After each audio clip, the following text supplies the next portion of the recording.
A ver, ¿sobre qué debiésemos estar conversando o discutiendo los magos del siglo XXI? Y no, porque el debate está muy perdido, el debate está muy desorientado. Así que me voy a centrar en los puntos concretos que es en lo que debiésemos estar hoy en día. Primero, me voy a centrar en la parte práctica, en la parte técnica. Es decir, en la meditación. Porque la meditación es lo que da sentido a la práctica mágica. O sea, esta búsqueda de la purificación del espíritu para entender lo trascendental no tiene sentido si no tenemos una determinada experiencia de eso trascendental, que es lo que alcanzamos mediante la meditación. Y eso hay por lo menos dos aspectos que son determinantes en la actualidad y que debemos analizar. Por una parte está el tema del orientalismo, que yo sé que no es ninguna novedad, porque eh, podemos trazarlo muy antiguo esto, lo sé, podríamos ver cuáles son las influencias de Oriente con Babilonia, incluso temas de etimologías indoeuropeas, pero no, pensémoslo en la actualidad. Tengamos claro también de que la influencia orientalista, principalmente de la India, en la magia occidental, en nuestra tradición mágica, parte con la invasión inglesa a la India, que fue colonia inglesa, y es que de ahí empieza toda esta influencia. Sí, no es cosa del misticismo, es parte del colonialismo. Y que no es una... Y que aquí en este tema hay un par de cosas que analizar.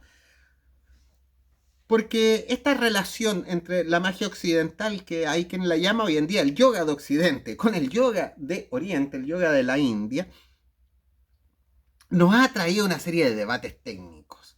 De hecho, yo soy de los que opina de que ha enriquecido la técnica occidental con respecto a esto que hoy en día incluso llamamos meditación. Antes de este contacto oriental, la meditación en Occidente era otra cosa. Y ojo que no es solamente una influencia unívoca, no es solamente que el yoga de la India nos haya influido a nosotros. De hecho, lo que hoy entendemos por yoga es con todo este montón de asanas, en realidad esa ramificación no existía antes de este intercambio, sincretismo cultural. Gran parte de ella vienen de hecho de la gimnasia suiza, mezclada con estos conocimientos orientales.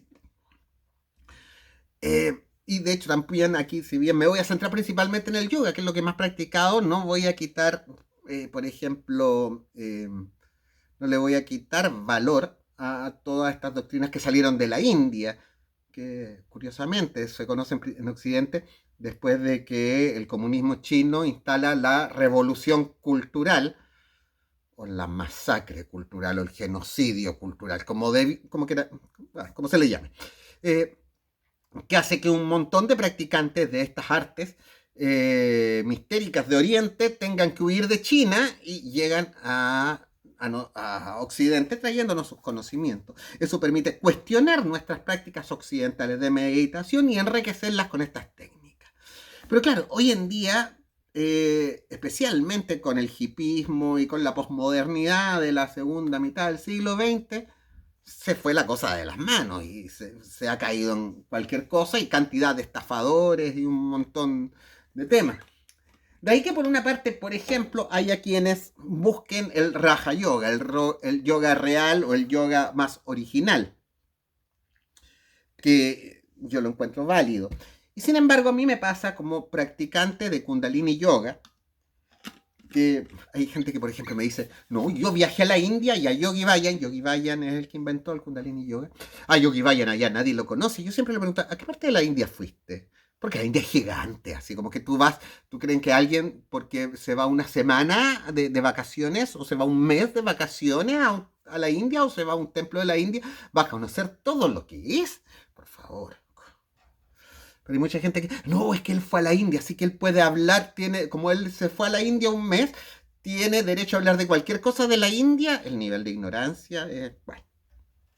Lo importante, o sea, analizar por una parte, ya, ¿cuáles son los orígenes para sacar toda la basura hippie que se le ha echado encima? Sí, me parece válido.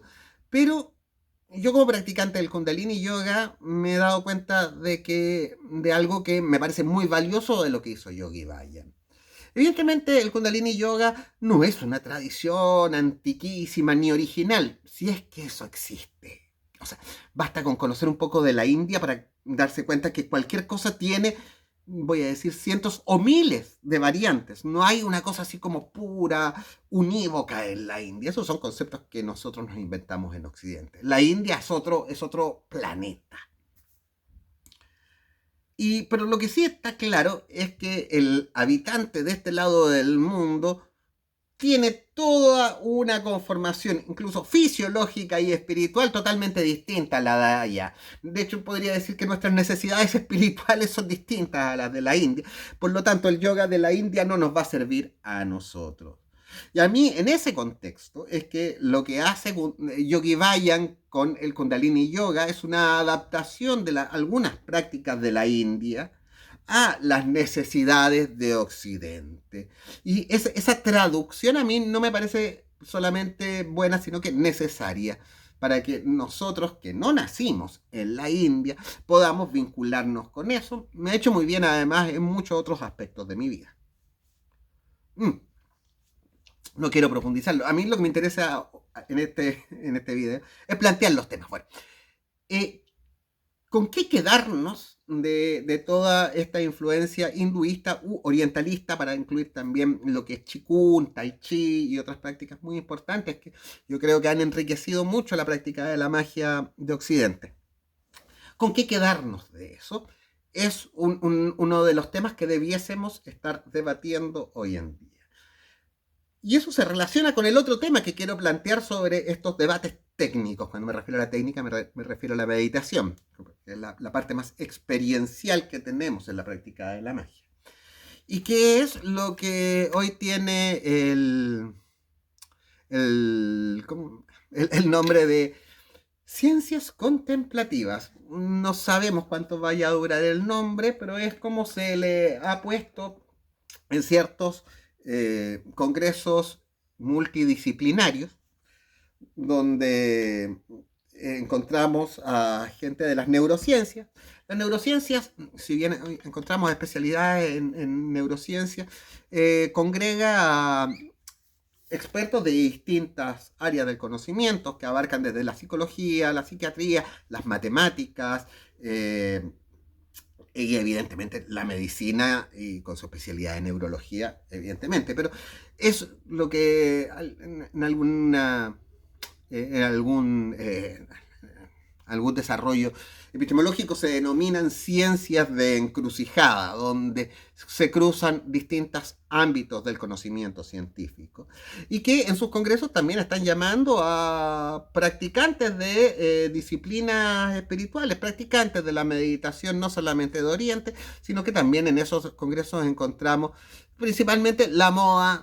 Nosotros sabemos que las modas de esto están fijadas en Nueva York, el mindfulness, pero también a representantes del misticismo cristiano, que es un rescate que es muy importante también, que es otro punto que lo voy a tratar más adelante. Pero a partir de los descubrimientos actuales de la neurociencia, tenemos que nosotros como magos empezar a tomar ciertas posiciones y empezar a hacer una criba.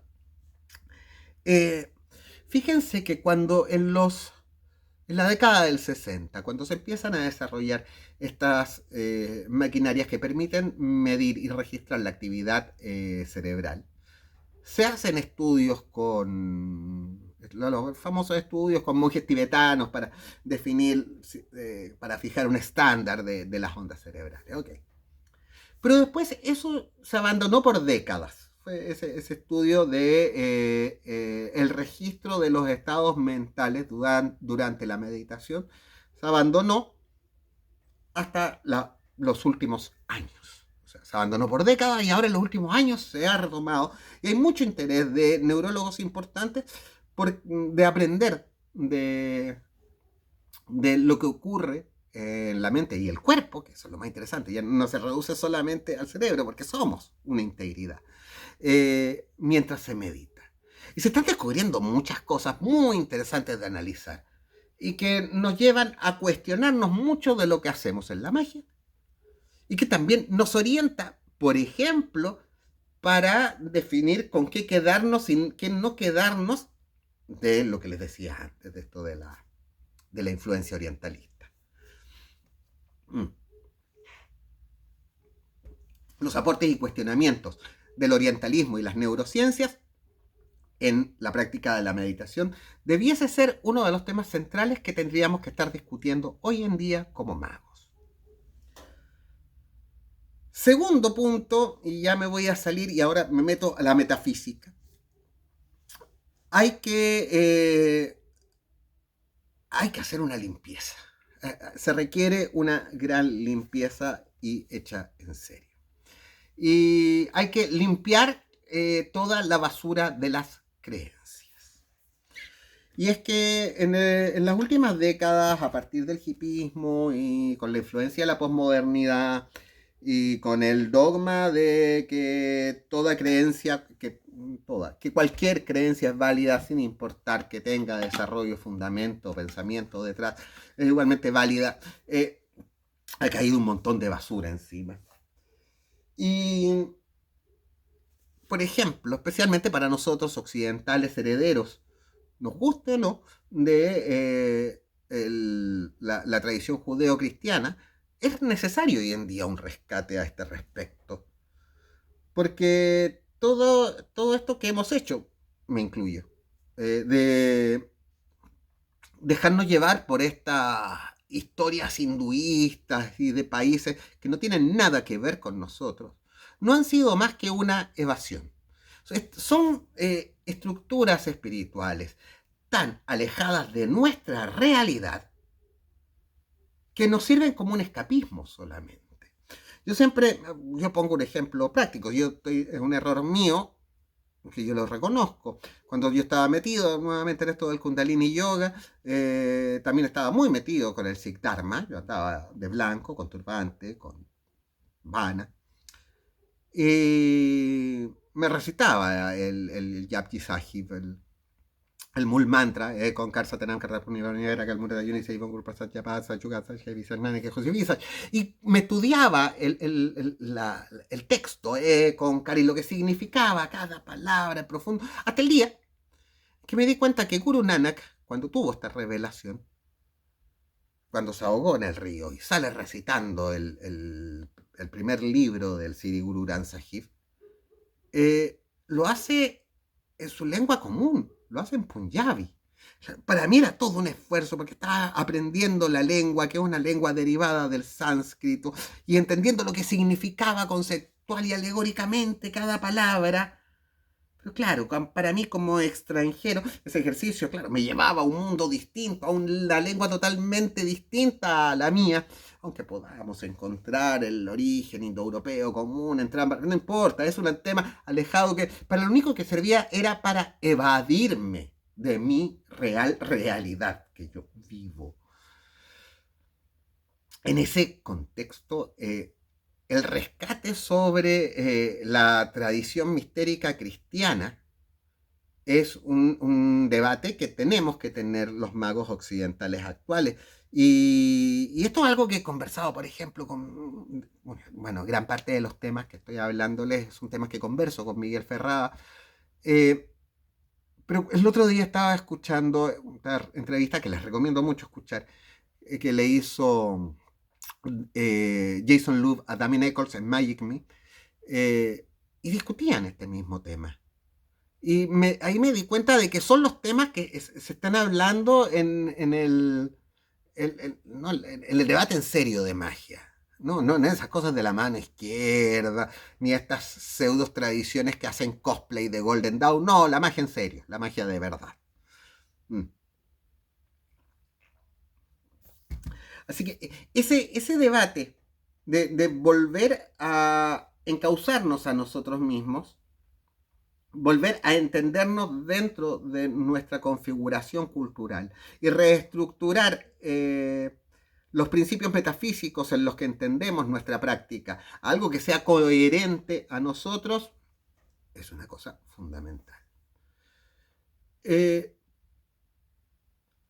y en este marco, especialmente, y eso es un punto específico, quizás, disculpe, debía haber partido un poco antes.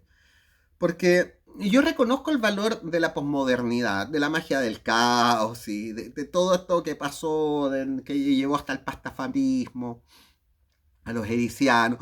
Tiene un valor para poner en cuestionamiento la tradición antigua. Claro, el tema es que hay quienes estén tomando ¿cómo decirlo? Estas parodias posmodernas como nuevos dogmas y totalmente válido es perderse. Y en ese marco es necesario cuestionarse y ver cuáles son los nuevos parámetros, cuáles son los parámetros en los que vamos a fijar nuestro trabajo de aquí en adelante, darnos cuenta qué es lo realmente importante. Y entre ellos, por ejemplo, volver a conectar cosas que se separaron. Y esto quizás ya sean posiciones mías que me encantaría poder discutirlo. La necesidad de volver a reconectar la magia con la astrología. Esa ruptura, que tengo toda una teoría de por qué se produce, es un...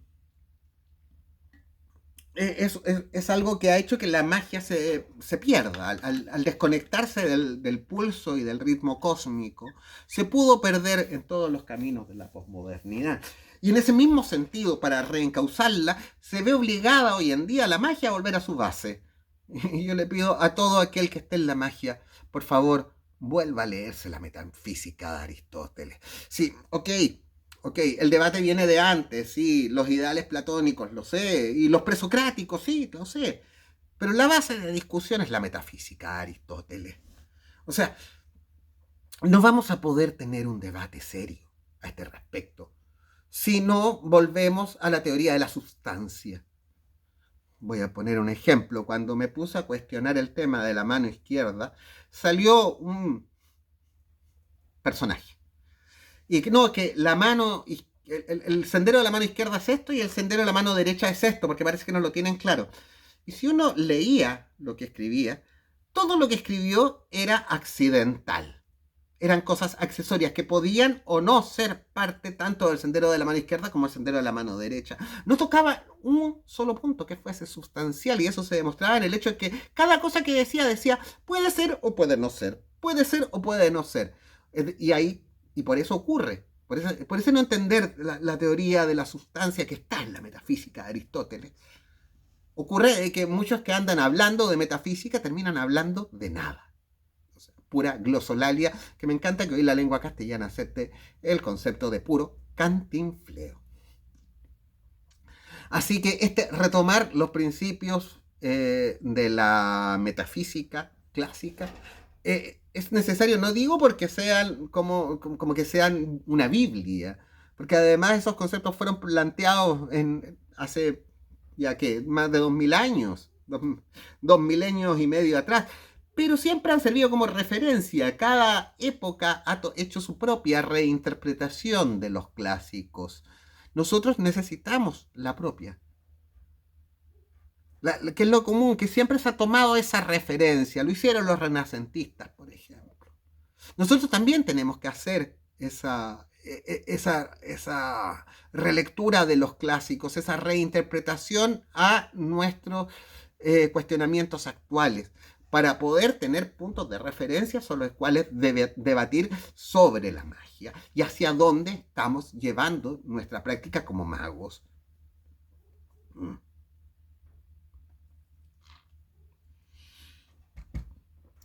Y el tercer punto que quiero tratar, el primero fue lo que les decía, la parte técnica de la meditación. El segundo es sobre la estructura metafísica y el tercero sobre nuestro mapa simbólico. Y aquí quizás es donde mejor cabe en lo que mencionaba antes de la astrología, así como el tarot.